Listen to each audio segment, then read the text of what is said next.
स्वागत है आपका हमारे इस यूट्यूब चैनल में। और आज की इस वीडियो में हम लोग पढ़ने वाले हैं क्लास 7 का चैप्टर 6 जिसका नाम है अनुपात और समानुपात। इसका एक्सरसाइज 6.1 का क्वेश्चन नंबर 4। तो इसके पहले वाले क्वेश्चंस का वीडियो अगर आपने नहीं देखा तो लिंक डिस्क्रिप्शन में दिया गया है, वीडियो जरूर देख लें। और अगर आप इस चैनल पर नए हैं तो इस चैनल को सब्सक्राइब करें और बेल आइकन को प्रेस करें ताकि हर आने वाली नई वीडियो सबसे पहले आप तक पहुँच जाए। तो देखिए क्वेश्चन नंबर 4 क्या है। बिजली का एक खंभा 28 मीटर ऊंचा है और उसकी छाया 16 मीटर है। समान स्थितियों में उस पेड़ की ऊंचाई ज्ञात कीजिए जिसकी छाया 12 मीटर है। तो एक बिजली के खंभा की ऊंचाई दिया है और उसकी छाया की ऊंचाई दिया है, उसकी छाया की लंबाई। और उसी समय क्या है, एक पेड़ की ऊंचाई, पेड़ की छाया की लंबाई दी गई है। तो हमें क्या करना है, पेड़ की ऊंचाई निकालना है। तो देखिए सबसे पहले में जो जो दिया है वो लिखेंगे। तो देखिए हमें क्या दिया है, बिजली का खंभा 28 मीटर है, यानी कि खंभे की ऊंचाई। तो खंभे की ऊंचाई कितना दिया है, 28 मीटर। ठीक है, इसके बाद दिया है उसकी छाया की, यानी कि खंभे की छाया की लंबाई। तो देखिए खंभे की छाया की लंबाई कितना दिया है, 16 मीटर। ठीक है, उसके बाद क्या दिया है, पेड़ की छाया की लंबाई दिया है। तो यहाँ पे लिखेंगे पेड़ की छाया की लंबाई। तो पेड़ की छाया की लंबाई कितना दिया है, 12 मीटर। और पूछा हमें क्या है, पेड़ की ऊंचाई। तो हम लोग क्या करते हैं, पेड़ की ऊंचाई को x मान लेते हैं। तो लिखेंगे माना पेड़ की ऊंचाई बराबर x। ठीक है, तो हमने पेड़ की ऊंचाई को x मान लिया। अब क्वेश्चन क्या कह रहा है कि समान स्थितियों में। तो समान स्थिति में क्या होगा कि खंबे की जो ऊंचाई है और पेड़ की ऊंचाई, इन दोनों का जो अनुपात है वो उन दोनों की छाया की लंबाई के अनुपात के बराबर होगा। तो हम लोग क्या लिखेंगे, खंबे की ऊंचाई बट्टा हम लोग क्या लिखेंगे, पेड़ की ऊंचाई।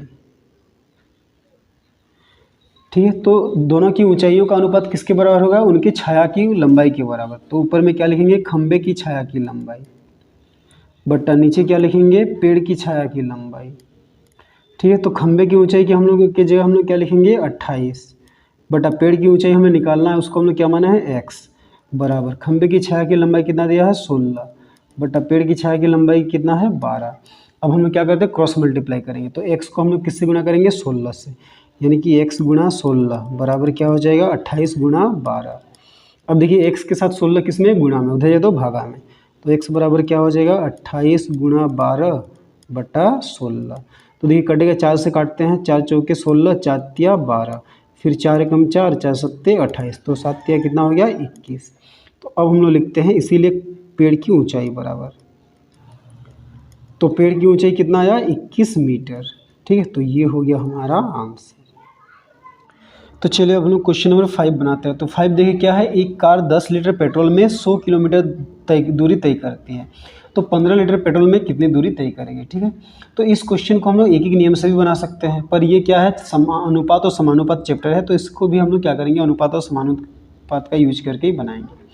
तो देखिए यहाँ पे क्या दिया है, यहाँ पे दिया है 10 लीटर पेट्रोल में तय दूरी बराबर कितना है, 100 किलोमीटर। तो हम लोग लिखते हैं 10 लीटर पेट्रोल में तय दूरी बराबर, तो 10 लीटर पेट्रोल में तय दूरी कितना दिया है, 100 किमी। ठीक है, अब पूछा कि 15 लीटर पेट्रोल में वो कितनी दूरी तय करेगी। तो हम लोग इसको क्या मानेंगे, x मान लेंगे।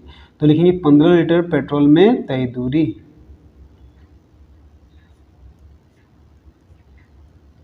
इसको हम लोग क्या करते हैं, x मान लेते हैं, x किमी। अब देखिए चूंकि ये क्या है, अनुपात समानुपात चैप्टर है, तो उसकी मदद से ही निकालेंगे। तो देखिए दोनों स्थिति में जो पेट्रोल की मात्रा है उनका जो अनुपात है वो दोनों पेट्रोल में जो तय दूरी है उनके अनुपात के क्या होगा, बराबर। तो इसको हम लोग क्या लिखेंगे, पहले कितना पेट्रोल है, 10 लीटर उसके, ठीक है, और उसके बाद पेट्रोल कितना, 15 लीटर। तो ये दोनों का अनुपात यानी कि 10:15। तो ये क्या होगा, बराबर होगा किसके, पहले 10 लीटर पेट्रोल में तय दूरी कितना है, 100, और 15 लीटर पेट्रोल में तय दूरी, उसको हम लोग क्या माना है, x, यानी कि 100:x के बराबर होगा। तो अब अनुपात का मतलब क्या होता है, बट्टा। तो इसको हम लोग क्या लिखेंगे, 10/15 बराबर, यहाँ पे भी क्या लिखेंगे, 100/x। अब क्रॉस मल्टीप्लाई करेंगे, 10 को 1 से गुणा करेंगे तो 10 गुणा x बराबर 100 को 15 से, तो 15 गुणा x। अब देखिए x के साथ क्या है, 10 गुणा में, तो भागा में, तो x बराबर क्या हो जाएगा, 15 गुणा 100/10। तो ये 0 0 कट गया, तो x बराबर कितना आया, 15 × 150। तो लिखेंगे इसीलिए क्या है, 15 लीटर पेट्रोल में तय दूरी। तो 15 लीटर पेट्रोल में तय दूरी कितना है, 150 किमी। ठीक है, तो ये हो गया हमारा आंसर।